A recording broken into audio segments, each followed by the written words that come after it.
আমার বাবা প্রবাস থাকে, আসে না তাই বাড়ি। ইচ্ছে হলেও রোজ বাবাকে দেখতে নাহি পারি। আমার বাবা প্রবাস থাকে, আসে না তাই বাড়ি। ইচ্ছে হলেও রোজ বাবাকে দেখতে নাহি পারি।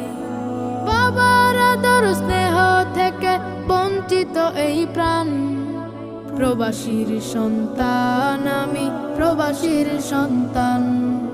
প্রবাসীর সন্তান আমি, প্রবাসীর সন্তান। স্কুলে